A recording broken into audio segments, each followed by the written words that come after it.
everybody, and welcome back to the Screen Chronicles.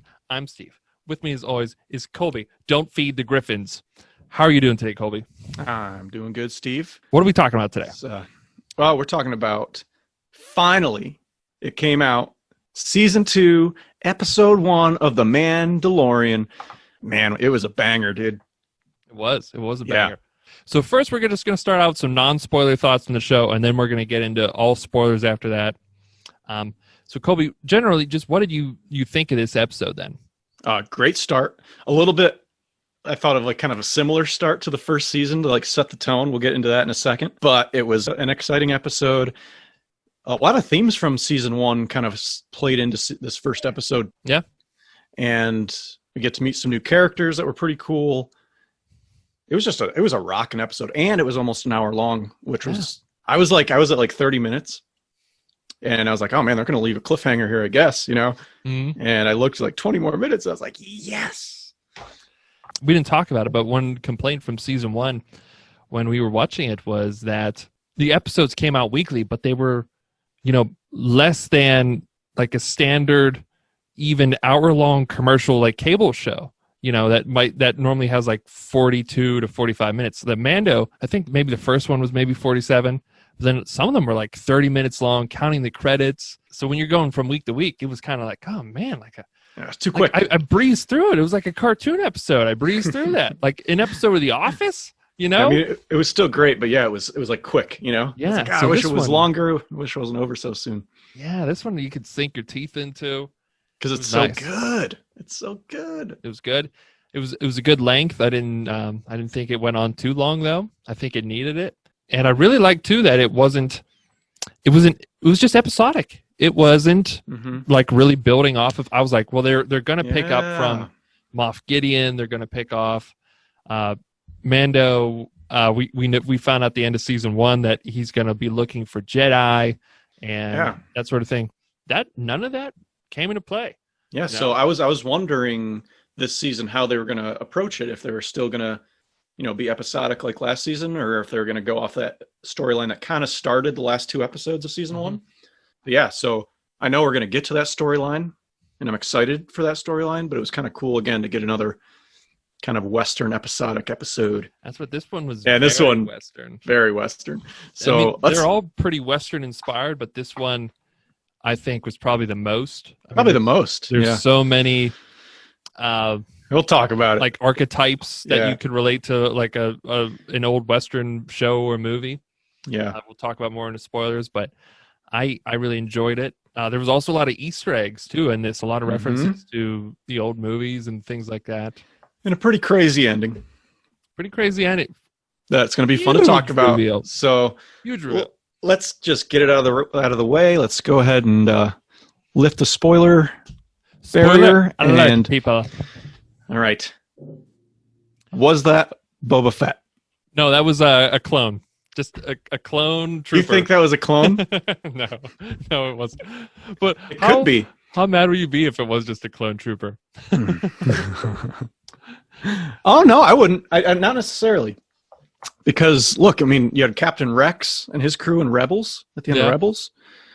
So I feel like that's also kind of a realistic tie-in. They're going to make a live-action version of Ahsoka. Yeah. So they are kind of. I think there's another character they're going from the cartoons to. I've heard. I hope they don't flood it too much. But yeah. So for everyone out there, Tamara Morrison, the guy who played Jango Fett in the prequels and then all of the clones, showed up at the end of the episode. Like battle scarred, just like no hair on his head. He has like Tusken Raider staffs and stuff like that on him. He looks like a pretty nomad weathered dude. Yeah. And we know that Boba Fett was a clone, Jango Fett. If you saw the prequels, which you should have, that it wasn't. They didn't have any growth alterations or anything else like that. So he just grew up as another. That's normal human. Because the other clones, the clone army, they were all genetically engineered to grow up faster. But he wasn't. So Jango Fett just ages like a normal person. He kind of wanted a son, a clone of himself, and to just age, Hit a mini-me. Yeah, and, so it was really cool to see him back, because the guy who played Boba Fett as a kid too is like grown up now, and he's an adult, and he like cosplays as Boba Fett, which is kind of cool. Which he is like awesome. Goes to Comic-Con and stuff. So I was kind of hoping that he was going to be it, but when I heard he wasn't cast, I was like, oh man, who are they going to do? Well, bring back the guy who was Jango Fett, which makes sense. Yeah. So there's a thing with the theory though, is that with the age, I guess some people think he looks too old to be Boba Fett. Yeah. That's just some theories. But I mean, at the same time, like, how many of us have been in a Sarlacc's belly and then have had to escape? And we don't know the aging. Yeah, do you remember it took like 100 or 1,000 years to digest in a Sarlacc? Exactly. I can't imagine the wrinkles that you might get from that. That's got to be bad for your skin, right? It can't be good for your skin. And he's out in the sun all the time. He's not even wearing a hat, Exactly. He doesn't have his helmet anymore. So So we don't know 100% sure that it's Boba Fett, but we think it's. We're like 99.9% sure. Again, it could be another clone that kind of went rogue, Yeah.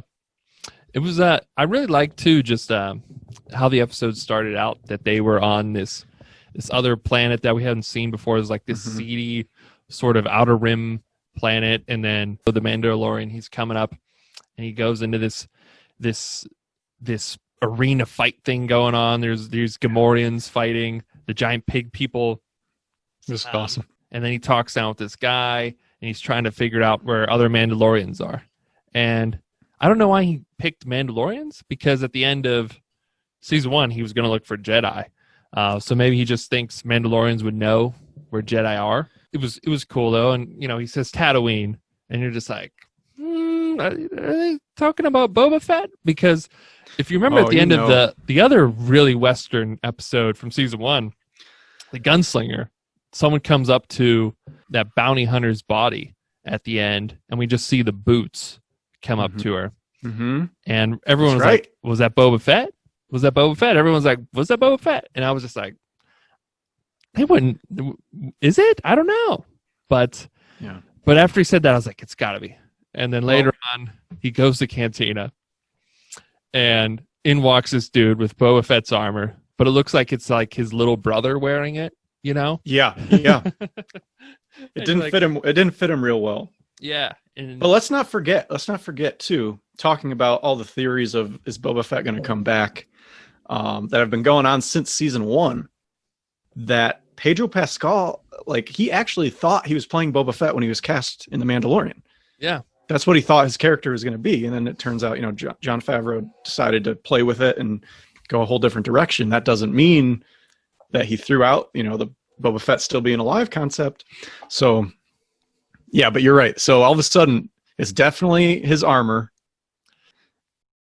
and because it's got the scope that comes down that's sticking up, and it's got the dent.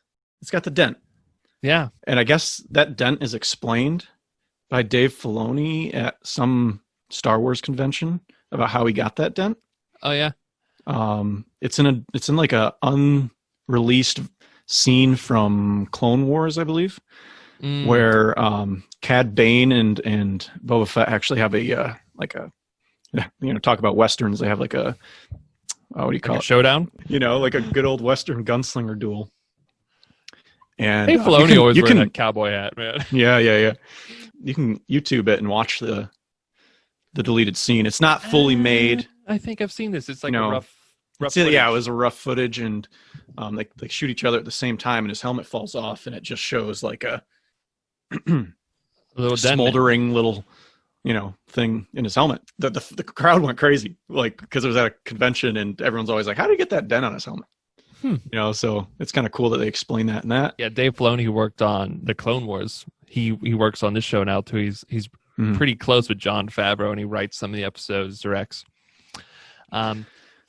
But when you first saw the guy, did you think it was Boba Fett? When you first see, it turns out that this guy is the marshal of the town. Cobb Vanth is his name. So here's the thing about it.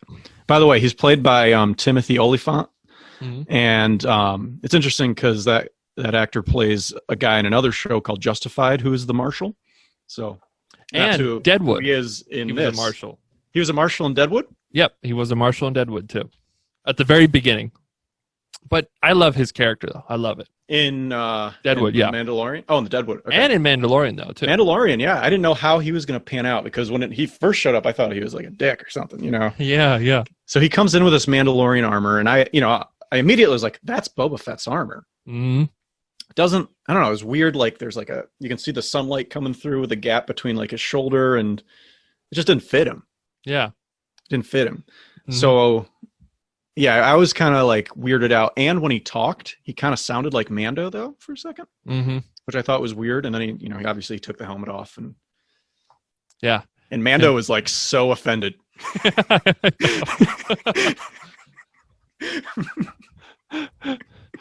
That's like someone coming over to your house and just like taking their pants off and like sitting on like your leather couch. Yeah.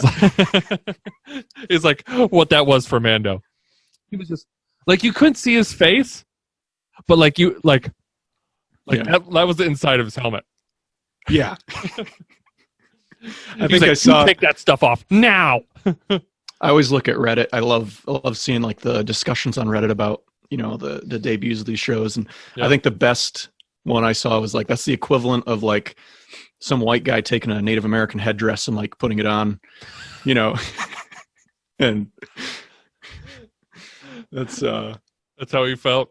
Yeah. But anyway, it gets so tense, when he takes his helmet off and Mando's like, give it back right now, and Mando's about to do anything to get this stuff back because he is not happy that a non-Mandalorian dude has this Beskar armor. Yeah. Which is like this, if you don't know, this armor that the Mandalorians have is like sacred to them. And it's very ancient, so it's very symbolic of their culture too. And at least Mando's tribe, Din Djarin's tribe, they don't take off their helmets ever.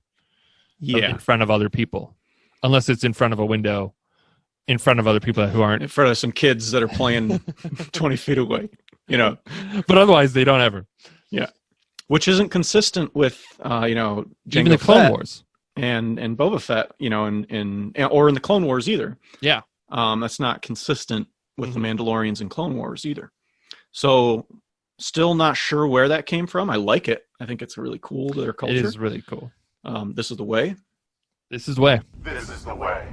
But again, it's just like, Planet Earth, like with Planet Mandalore. It's probably different sects of people that have their own customs, Yeah. But they all wear really awesome armor. And it's cool. So. Yeah. And then they have a little showdown too, which was very Western-ish. And I was like, is he going to die now? Like, we just met this dude. Yeah. First of all, I thought he was going to die. Turns out they don't. They end up teaming up. And but I think that was kind of foreshadowing, though, that Mando and Boba Fett are going to end up showing down. I think that they're going to have a little. That's an interesting theory. I think that's like foreshadowing. That's an interesting theory. He's in Boba Fett's armor, and even I was even kind of wondering. I was like, after he took the helmet off, I was like, maybe that's not Boba Fett's armor.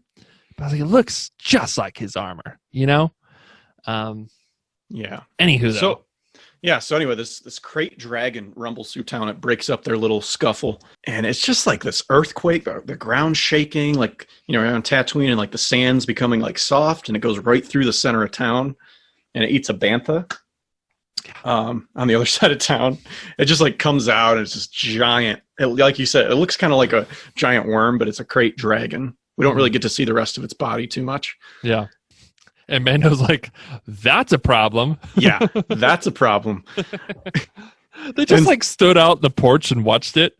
Yeah. Speaking of porches, they just watched. Speaking of porches, though, this was one reason it was the most Western episode is when Mando rolls in on that speeder bike and just slowly going in, and everybody's on their porch just glaring at him. That's just a cowboy riding into town with his horse, and then like going to the saloon. Goes to the saloon. Hops off the showdown with the sheriff. Yeah, Where are you coming from, stranger? I think they just heard probably that everybody thought it seemed like a Western last season. that they just were like, all right, let's just do the most Western-y start. Yeah. Another thing too, like I mentioned before, in the non-spoiler part, is that just like in season 1, they just started off with a scene of Mando kicking butt. Yes. Yes. And we'll have to back up and talk. The beginning there at that wrestling killing match or whatever it was. I think it was a fight to the death, maybe? Mm-hmm. I don't know. You can shoot people from the crowd if you want, apparently. Well, you got to bet on it. I mean, you're not going to lose the bet. But then that was such a great fight too. I love that too when he just like uses his helmet like as a weapon on one guy and like he like gets punched back and like rebounds and hits a dude. He starts by using, and we saw this in the trailer, he uses like those tiny little missiles out of his wrist. Like wasp heat-seeking missiles that just go. And, because he was surrounded by dudes pointing guns at him and stuff. And so anyway, awesome fight, and he actually doesn't end up killing the guy at the end. Oh, yeah. Well, he promised the guy, I think, that he wouldn't kill him. He's like, I won't kill you. He like strings him up. I promise you will not die by my hand. As soon as he said that, I was like, yeah. Loophole. He just made a loophole. Loophole right there. That's right. It's a loophole. Loophole high five. Loophole. Loophole. Loophole. Enough. And what did he turn did he turn like the lights off? He shot the lamp off, yeah. And that like started attracting these kind of monsters. Yeah, I don't know what they were. Critters with red eyes. When he walked into town, there was a few of them. Mm-hmm. But like apparently they're vicious killing in the animals. dark. They just don't like light. Yeah. I was like, well, why isn't there like so much light then? You know what I mean? Yeah. If I'm in a town where if I walk through the dark and something will kill and eat me. Yeah, that's like an I Am Legend with Will Smith. That's I Am and Legend. His house. He just got a bunch of spotlights in case, and it just that's how the whole town should be. I would have something on my wrist that lights up. I don't know. I'd be wearing like one of those reflector suits. I'd have some of those like light up sneakers that like every time you step they light up. Yeah, but anyway, that's one thing, man. Styles come and go, man. Styles come and go. You look at people from the 80s and they look silly now, like 90s with like the high, tight, weird jeans. Well, some of that's coming back, but like it went away. But you know what always stays good looking? A full suit of Beskar armor, man. That's what they want. Freaking sweet. That's what the dude wanted too. Mando looks a little like thicker or something too this season. Did you notice that? Yeah, man. I mean, and I think a lot of that's intentional. I mean, I think, we talk a lot in season 1 when he needs a lot of help. In the end of the season, he starts proving himself more. Yeah. I think they intentionally just want him to grow as a character. And even though he was pretty awesome in the beginning, he still wasn't perfect. He's becoming like pretty unstoppable. I feel like, yeah. I can't wait to see what he's like by the end of it all. Like, and the thing with him, he's not afraid of anything. That hasn't changed since the beginning. Mm. He like has never backed down from a fight, even against, even if he knew he was going to lose or thought he was going to lose, he wouldn't give up. Mm. Like but a he's giant just devil better. Guy. He was going to fight him hand to hand, droids hand to hand. Yeah. And then this one he gets swallowed by a crate dragon. So we'll just have to see if every season starts like that, though, because that's how season 1 started, was just like a scene of him beating up a bunch of guys in a bar. That's as every season is just going to set the tone of him being a badass. So anyway, we go to let's jump back. To the crate dragon coming through town, and then we get like the backstory of how Cobb Vanth found the armor. Yeah, so they make the deal with each other. Like the guy's like, "Look, I'll give you the armor. Like if you help me get rid of this dragon." Mando's like, "Yep, I will do anything for that armor." I just saw this thing, like. No, but Mando's, like I said, Mando's not afraid of anything. No. Yeah, then we get this backstory with Cobb Vanth. It was really cool. He had a flashback from when episode 6 happened. And he even said when the Death Star blew up, the second one, that is. And then they were like watching it on a hologram blow up in a bar. And then this, like immediately, like this other mining syndicate gang rolled into town and tried to take it over. And they just shot up the place. Yeah. and he escaped, and he took like these valuable jewels, and then he went. Jawas picked him up. Yeah, because he was in the desert and he collapsed. Yeah, that was another desert thing, like just a guy wandering off through the desert without water. So Western. And then a bunch of Jawas picking you up. So Western. Classic Western. Classic Clint Eastwood, dude. It's classic. Anyway. Classic crate dragon rolling through town. Clint Eastwood has to deal with it. So the Jawas are bringing him all this sweet stuff, trying to bargain with him. Yeah, for those jewels. They want those jewels. And he sees Boba Fett's armor over there. We don't know how they got that armor. We don't know how they got that armor. It must have came off of him when he was being slowly digested. Yeah. So I assume that Beskar can resist that digestive fluid of the Sarlacc. It must. I would assume. So anyway. It's canon. That's canon. So they have it. It's back. He wants that. Jawas are like, it doesn't fit me anyway, so sure. Easy. And he goes back to the town, and he walks into the saloon with all those guys, those outlaws that came into his town. And now he's a badass cowboy with Mandalorian armor. And they try shooting him, and it just bounces off the Beskar, and he just goes to town and he shoots a few of them getting a bunch from getting a pod and chart to escape, right? Oh. And he goes out in the street, and we get to see him use the scope and bend down and launch that back rocket, dude. And we saw Django use it, but we never got to see Boba use it. We did. But this was awesome. This was awesome. This is like throwing a football to a moving target. You know what I mean? Yeah. He had to use that scope to line them up. I don't know how automatic that thing is. Probably pretty automatic in those days. I'll tell you what, dude. That was amazing. So I didn't realize Boba Fett's armor was blaster proof. I didn't realize it was, I don't know. Did they even have that concept of Beskar back then, or was that invented by? I think that was a Mando thing. But I mean, if you what you just talked about with the Cad Bane shooting Boba Fett. He got shot in the head and didn't die, so it must be. So they knew it was strong.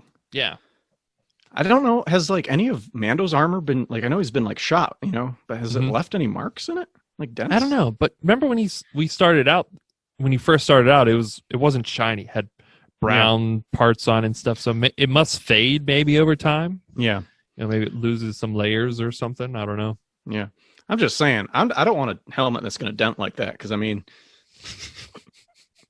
know it stopped the blast, but still, if that thing's skin tight on your head, man. Oh yeah, you got to feel that dent all the time, and then you can't even pound it back out because it's so strong. It's so strong. What are you gonna do? Yeah. Anyway, by the way, and maybe it's just for the armor. We don't know. But Lucasfilms has applied for a new trademark on Boba Fett. Well, that's odd. Why don't they just own him all the time? I don't know. I don't know how that works. So they blow up those dudes. It was sweet. And then Cobb and Mando go out, and they're going to go look for this crate dragon. By the way, Cobb at that point told him too, this armor has protected. I've been able to use this armor to protect this town, my town, from anything except for that crate dragon, Tusken Raiders attacks. These gangs coming through town. This armor has saved us. I'm using it for good. And we'll bring that up later. I'll just say it now. Nope, we need to say it. And when he said that, even though I know how bad Mando wants it, I was like, they're going to develop a relationship and Mando's going to give it to him at the end. Yeah, we might as well just talk about it now. We might as well just talk about it now. Yeah. So I thought the same thing. I thought for sure, what you're saying, they started out rocky, and I was like, all right, they're definitely going to team up, and he's going to let him keep it for the town. Because the guy even said, as much as I love this armor, I love the town more. And Mando generally recognizes when people are good people, and he helps them out, even if he wants something in return. Yeah. So I thought for sure, what you're saying, that they would save the day, and he'd be like, you know what, buddy? You keep it. You need it. You need it to protect your town from future invasions, like of any like you kind. have been this whole time. Like you had been with the village, you know, when like guys like me roll in and you don't know what my intentions are, you know, like, nope, Mando's just like, thank you very much.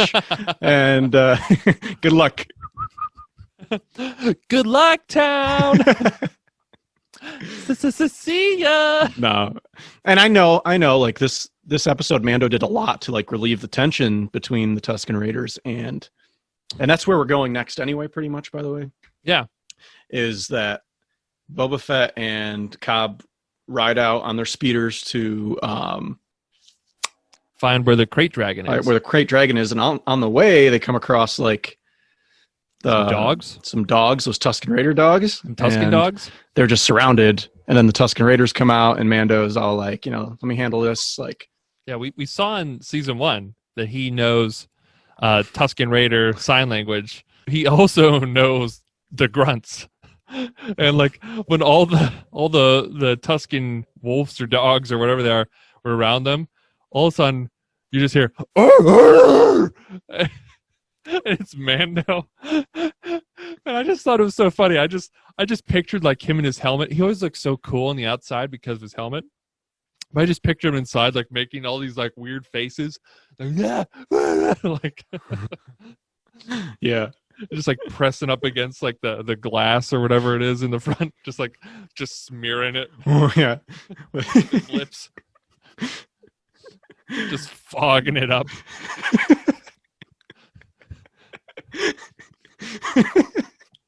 We never talk about the practicality. We talk about the practicality of Batman's, you know, outfit, but we never talk about the practicality of Mando's.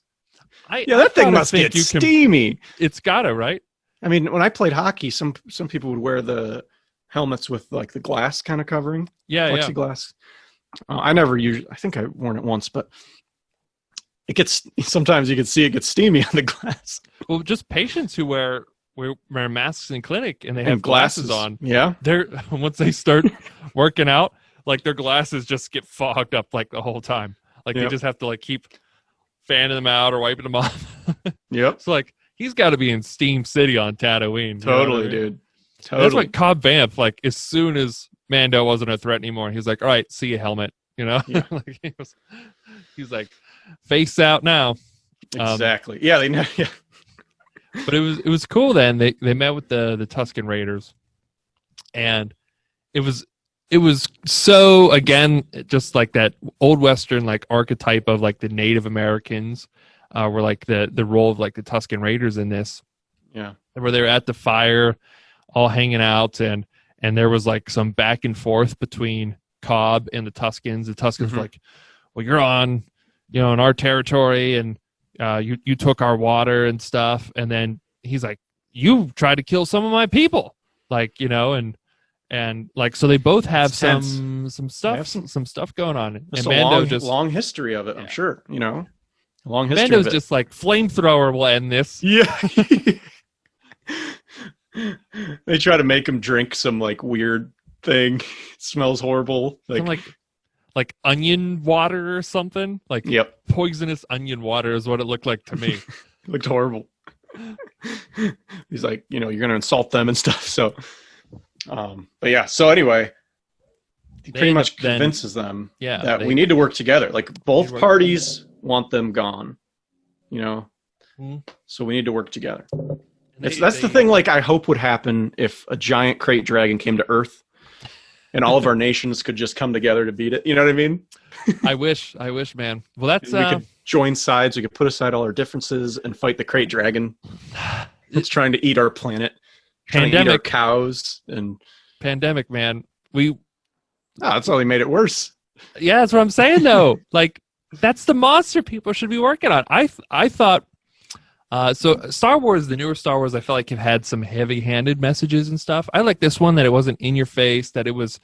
You could see both sides of people, why they might not like each other. And then it was just generally like, work together. No one just work together, ELE.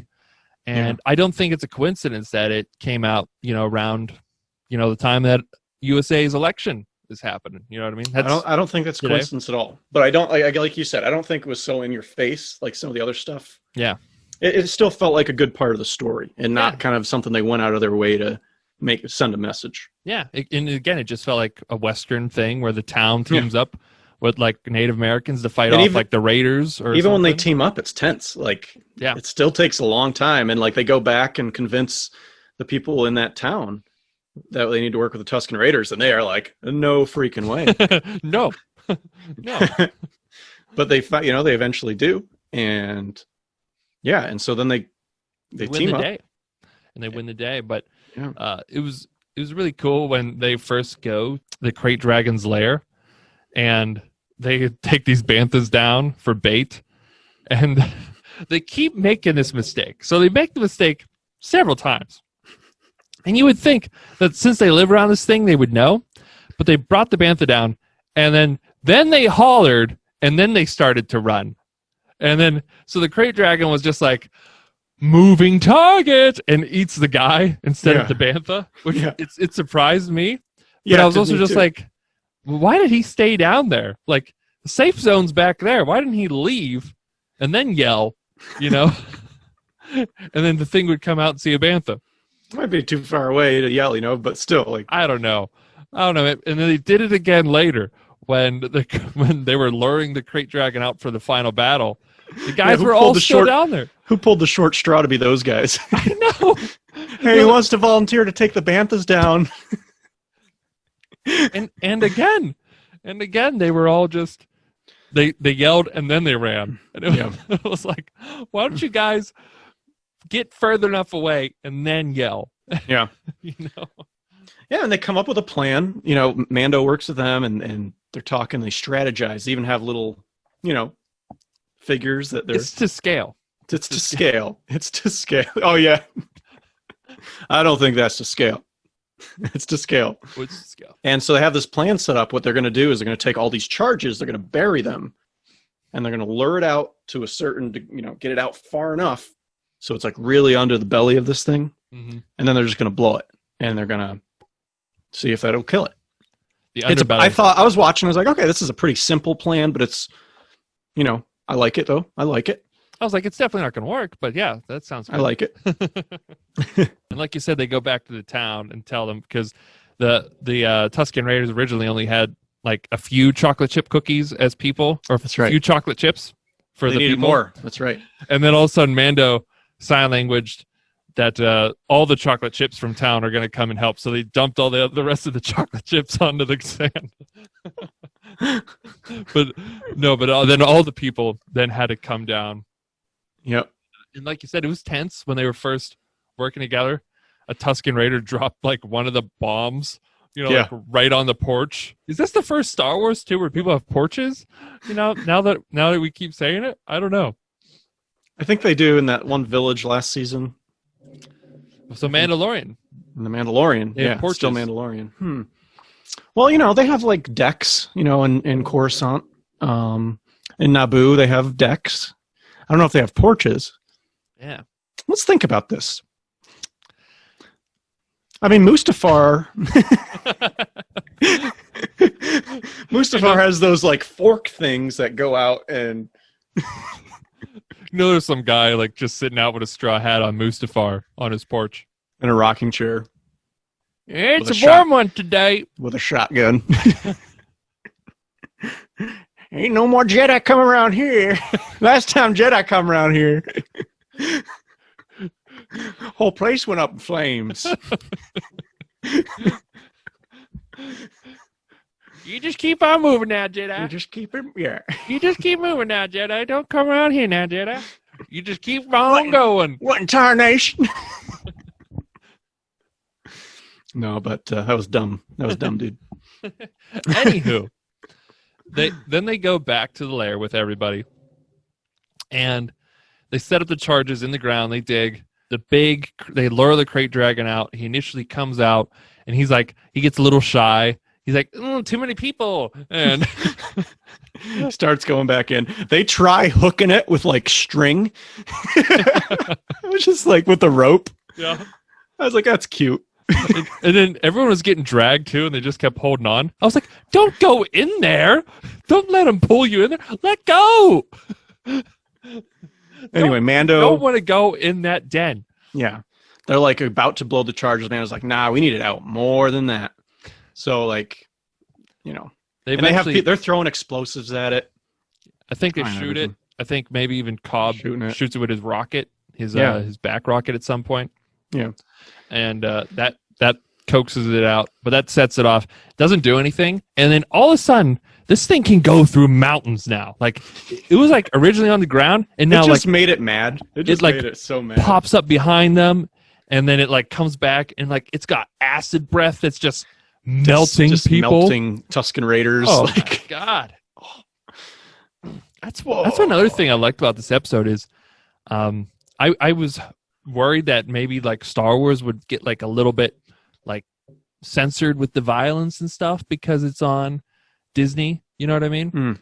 And if you look at the original trilogy and even the prequels, I mean, people are getting their hands chopped off, burned alive, that's you true. know, things like that, and head chopped off. Yeah, and I thought the several sequels, decapitations. You don't see anyone, I think, get anything chopped off in the sequels, and I think maybe you see some people get stabbed.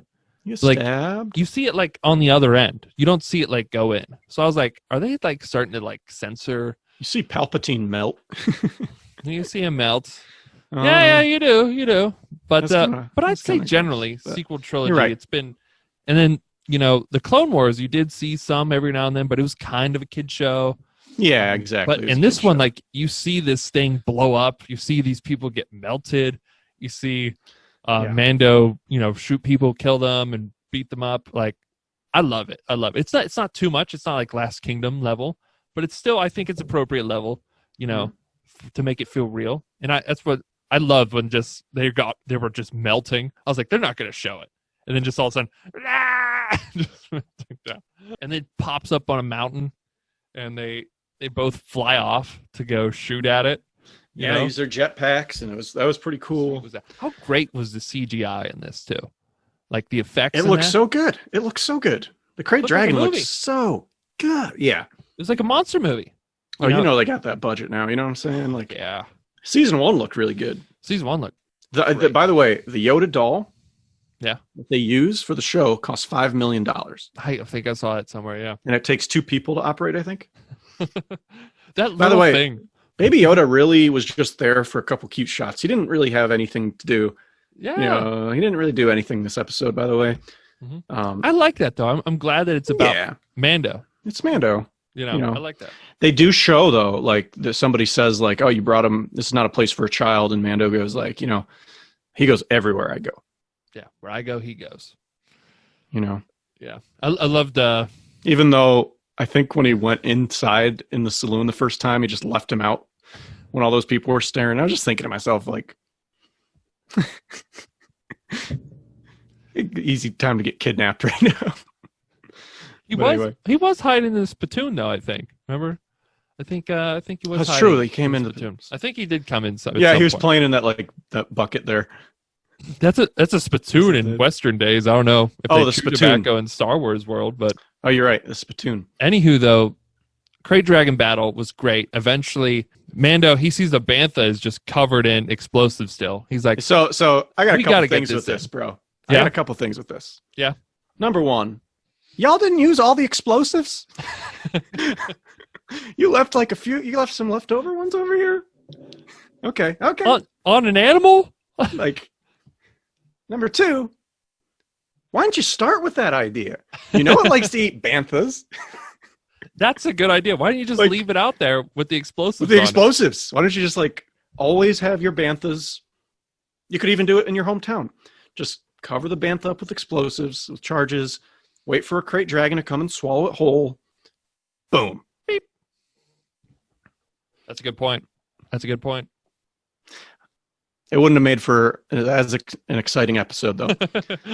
So, like, as soon as Mando sees it happen for the first time, he's like, you know what we got to do is load up a bantha with explosives on the edge of town. That'll get rid of it tomorrow. It's just like, why doesn't Gandalf just call the Eagles from the beginning? Just saying, fly to Mordor, drop the ring. It's an Eagles moment. Save like many millions of dollars in movie budget. No big Battle of Helm's Deep. Jeez, Gandalf and Mando racking up the budgets for these studios. I know. Anyway, like, come on. So anyway, but Mando, like, he knows what he has to do now. He goes Jonah. Yeah, he takes the Bantha. He's like holding it, and here comes the thing. Did he shoot it first, right, to get its attention?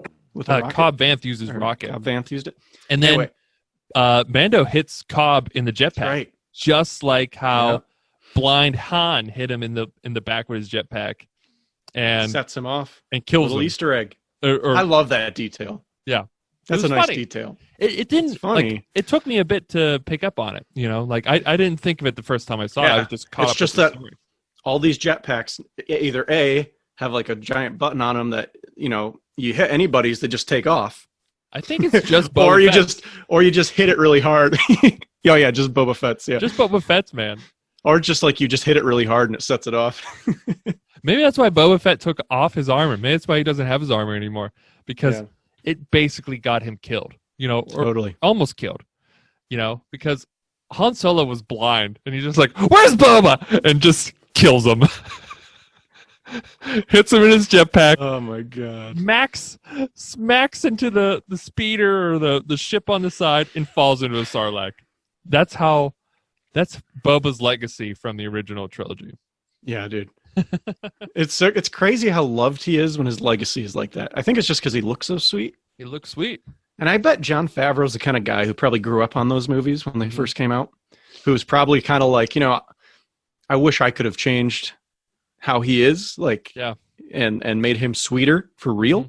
Mm-hmm. And maybe that's what, you know, he's just trying to do now that he has control over it. Yeah, which is kind of cool. I hope that's what he's doing. Mm-hmm. How crazy is it though that Boba Fett is alive? You know, like in Star Wars world. So, you know what I mean? So let's get into this for a second, because Mando gets swallowed by this thing, this Krayt dragon, right? Which, by the way, when it happened, I thought Mando just like flew away real quick and he just left the Bantha there, but no. He like shocks his way out of this thing, you know? Yeah. And it's like a while. Like they make you wait a little bit to see where's Mando, you know?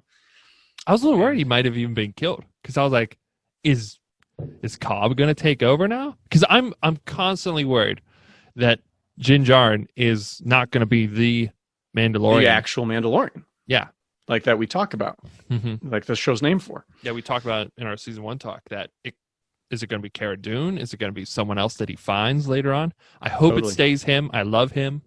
You know? Yeah, he's so awesome. He flies his way out with using some, I guess it's his pulse blaster or something. Like, yeah, remember it has like a shocky. Yeah, it's got a shocky effect. The shocky effect. If you hit someone, it shocks them.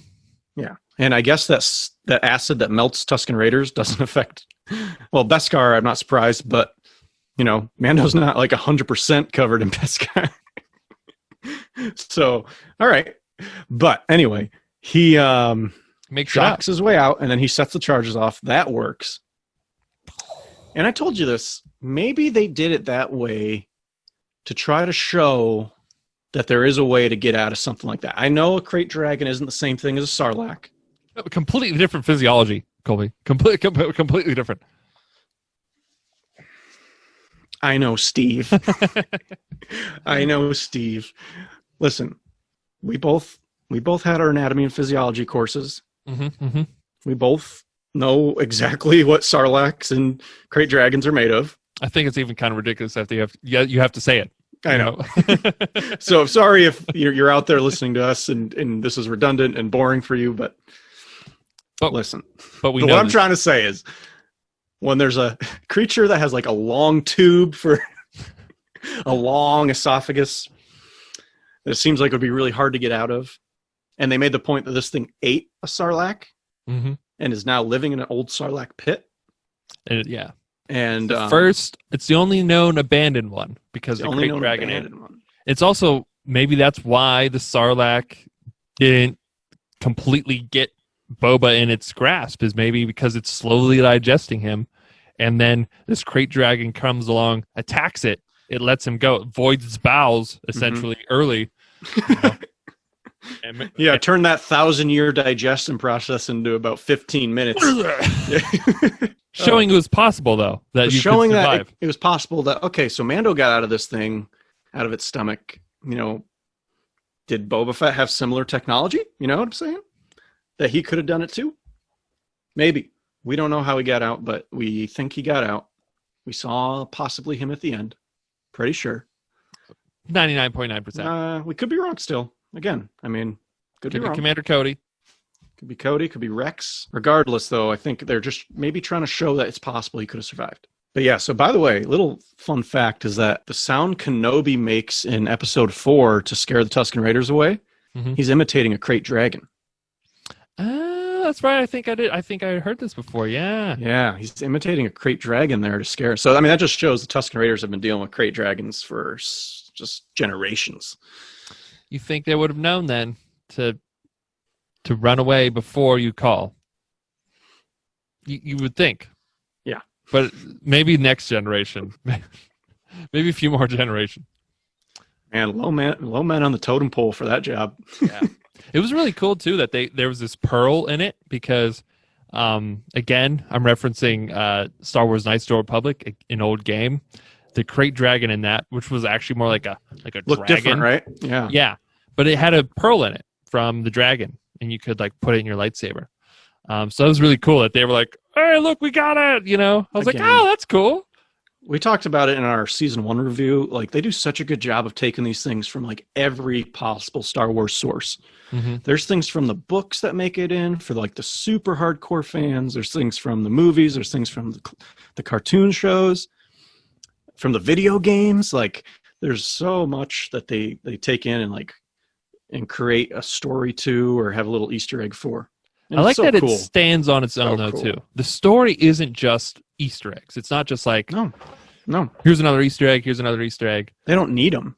No, they don't need them. It's just because everybody making the show is such a huge Star Wars fan. Yeah, yeah. Which is so cool. Mm-hmm. Which is so cool. Oh, too, did you see that Cobb Vanth, his speeder that he was going on with Mando, was actually the pod racing engine for Anakin's pod racer? Really? Yeah, the one side. You remember he has the two engine thing? Oh, I got to take a look at that again. It was one engine that he was on. That was his speeder. And I was like, what? He's just a collector of, original. Cobb Vanth is a fan of the prequels. Cobb Vanth is a prequel fan. And the original trilogy. And the original trilogy, man. See, you can like both, people. You can like both. But if you like both of those, you probably can't like the sequels. Just saying. Just saying. Just saying. So basically, yeah, they beat the dragon. Even as hard as Cobb Vanth trying to tell Mando how important this armor was to protect the town, Mando's just like, yeah, just give it to me anyway. Yep, slap it on here. Yeah. Sounds good. Take off your clothes. Yeah. Takes off, and that's, He's definitely gonna pull him back for season finale ally though. He's like, hey, if you ever need me, call me up. And I was like, you're coming back for the finale, buddy. He's cool character, man. I love him.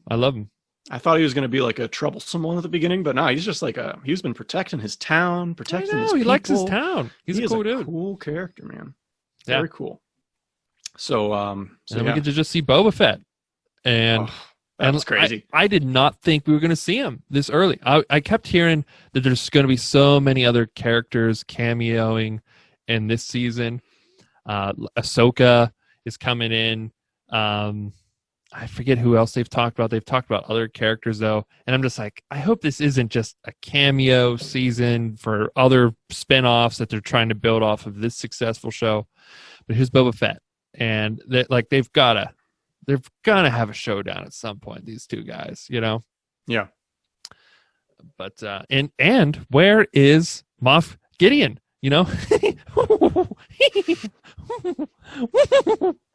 Moff Gideon. Where is he? Probably I don't know. In Albuquerque, New Mexico. All right. Los Pollos Hermanos. Or, he's at the 7 headquarters. He's at so many different places, this guy. Yeah. This Moff Gideon. True. True. Again, yeah. I mean, that would have gone back to more of like into the overarching, because I feel like his character is the core bad guy of the overarching story. Yeah. The Empire child story. Mm-hmm. And probably Boba Fett's more of the Mando story. I'll tell you what. This was one heck of a story. Episode 1 in the books. Excellent. I loved it. I can't wait for the rest. It's an adventure. And let's look. Basically, Mando saved the day on his own. I mean, he needed all of their help. He got a lot of Tuskens killed. No. But he went in there. It was pretty much him. It was his idea. He was communicating. He brought everyone together. He went in. Yeah. Oh, I yeah, like how his skill sold on set Mando. is not just a good fighter. His skill set goes like Mando. Oh, yeah. His skill set goes so much beyond that. Like, just being able to communicate with Tusken Raiders. And like, these are not people you would ever think. I mean, when I watch the prequels and stuff, and even, the original, like, they just seem like total savages that like couldn't be reasoned with. Yeah. Especially with like, with Shmi Skywalker. They just seem like, they seem like animals. Yeah. And I slaughtered slaughtered them like animals. But like, not just the men, but the women and the children. Yeah, and this one they just seem like another species that they have their own language system, and you can work with them. Yeah, you can work with them and sort of get along. Yeah, I'm excited for the next one. I can't even guess what the next one is going to be. It could be just so, who knows? Like maybe Bill Burr will come back in the next one. Who knows? I don't know. The trailer has them on like snow planets and stuff. So I'm glad too that rocket thing with like all the mini rockets going off. Yeah, that was just kind of an intro thing, and it wasn't like a big moment. Big of a moment, because I was worried they were showing too much in the trailer, and that was like one moment I thought like, oh, that looks pretty cool. I don't want to. But then he kicks some ass after that, and then he fought a crate dragon. Flying out of the crate dragon. Come on, man. That was amazing. It's amazing. You flying around on a jetpack, using the pulse blaster to pulsing Tusken Raiders and mankind working together to create a happy world and to drive crate dragons to extinction. And that's the message you need to remember. Yeah. This week, everybody. ELD. Come together and let's beat some crate dragons together, everyone. Many Banthas died to bring us this episode.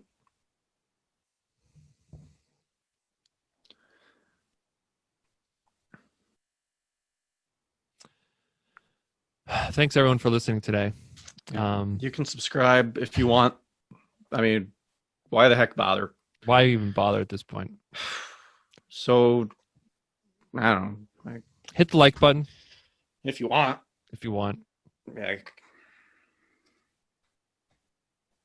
Follow us on podcast. If you feel like it. We're on social media.